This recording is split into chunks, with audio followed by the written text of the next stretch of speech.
Hello, hello, hello. These are the Facilitator videos for the grade 28 lessons. What will it be? 6 through 10. And I'll go over these in a little bit of detail. So, week 6 is going to be Luke 18, verses 9 to 14. Is that right? Yes, the Pharisee and the tax collector. And the opening to this lesson is, would you rather make a visit to the dentist or an IRS agent? If you had to do one, which one? Basically what we're trying to get at is the tax collectors were certainly not liked in their day. Dentists today are liked about as much as IRS agents, and so we're just kind of doing this opening just to kind of lighten it a little bit so that people realize that it's there are people who have vocations that seem to not be very desirable to the rest of us.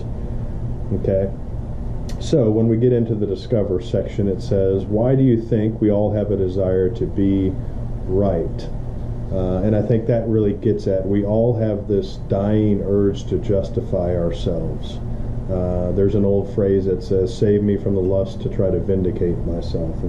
We always want to try to be right. And I think that largely comes because of our fallenness and knowing that we're wrong and that we're sinful and that we're not righteous of our own. And so I think it leads us to want to try to make ourselves righteous. So we all have this kind of desire to want to be seen as right, particularly in front of others.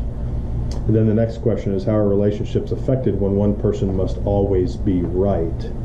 And so here we quickly realize and recall that, right, relationships almost always suffer if we believe that we have to be right on every issue. It just puts a tremendous strain on human relationships, particularly marriages or parents and children's relationships. And then in the deepen section, why does Jesus feel the need to tell this parable? And I think it's a common parable for us to learn a little bit of humility and to learn to see ourselves rightly. In this parable, the tax collector sees himself as unworthy before God and basically begging for God's mercy. And the Pharisee sees himself as okay, that is, someone who doesn't need a doctor, who's not sick spiritually, and so he's blind to his spiritual sickness. And the tax collector is very much aware of his, and so that's what Jesus is kind of trying to highlight. And Jesus prefers that you and I be aware of our sinfulness. Okay, what lesson do we learn about justification from this parable and the posture of one who is justified? Well, one of the things we learn is that the beginning of justification for you and me is realizing there's nothing we can do, that we're helpless, dead, blind, God-haters without the faith that the Spirit gives and imparts, okay? And our posture should be one of brokenness in terms of humility before God, recognizing that we are lucky and blessed to have received this great gift of faith through God's grace in Christ, okay?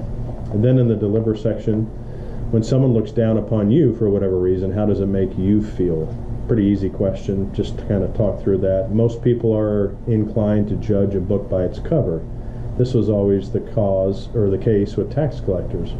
What mistake would we have made by doing so in this case? So, great lesson of most people would have a view of tax collectors in the first century as we would have a view of them today even.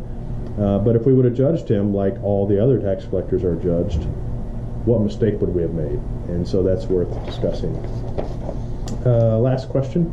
Is our being justified before God, being made right with Him, something we seek to do and accomplish, or is it accomplished for us? And so I think this is a section where we just know that we try to justify ourselves, and we have a tendency to want to justify ourselves, maybe so we can also get the credit for it.